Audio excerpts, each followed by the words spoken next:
Lots of us are hitting the road over the holiday season, whether you're a candidate shaking hands and kissing babies or simply traveling for work or visiting family and friends. We're all going to encounter, get this, billions of germs over the next several weeks. How can we protect ourselves? Microbiologist and germ researcher Dr. Charles Gerba, aka Dr. Germ, is joining us this morning from New York City. How are you, sir? And are your hands clean right now? Yes, they are. I tell you what, it's great to have you with us. Now, what are some of the, why are our hands, I should say, are our worst enemy when it comes to staying healthy?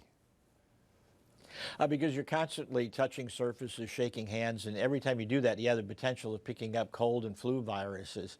A person, for example, who has the cold will actually have viruses on their hand. Probably 1/3 of the people with colds or flus have the virus on their hand. Every time they touch a surface or shake somebody's hands, they're transmitting it to them. And eventually, you'll bring your finger to your nose, mouth, and eyes. That's a very effective way of transmitting cold and flu viruses. Even as an adult, you're going to bring your fingers to your face about 16 times an hour, where a small child will do it once every minute. So it's a great opportunity for germs to be transmitted. And no doubt about that. Now, what are some of the most common germ-spreading surfaces that we should avoid? One of the things that I look at is going into restaurants and the menu, because I don't think they ever wipe down the menu, do they? Yeah, be very cautious if the menu sticks to your fingers, I've learned. Yes, particularly if these plastic menus, they actually pick up a lot because they're wiping them down a lot with sponges and rags all the time.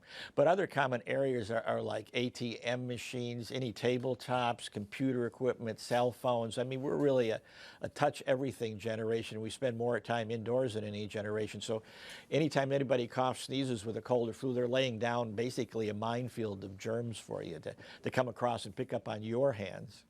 And you know, I like to go on cruise ships. A lot of times I like to try to avoid the handrails as well, because everybody's hanging onto that handrail for one reason or another, even if the ship is pulled up to port, right?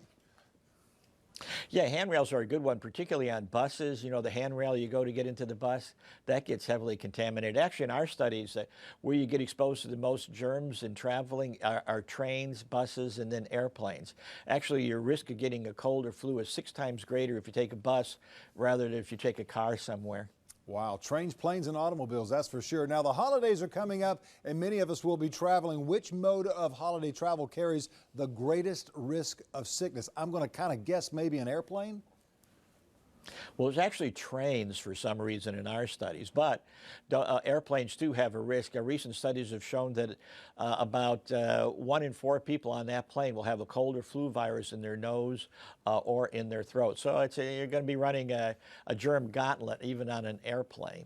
But eventually the germs are going to catch up with you because you're always gambling. If, like in Las Vegas, you're going to lose it sometime. And that's why it's important to be prepared when you do get a cold and have something to deal with, like Robitussin 12-hour cough relief, which helps prevent you from coughing and further spreading germs to your family and friends. Yes, sir. With me in Vegas, I'd be losing all the time. How can we get some more information, sir?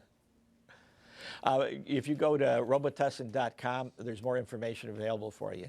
Dr. Gerba, thank you so very much. Have a safe and a clean holiday season.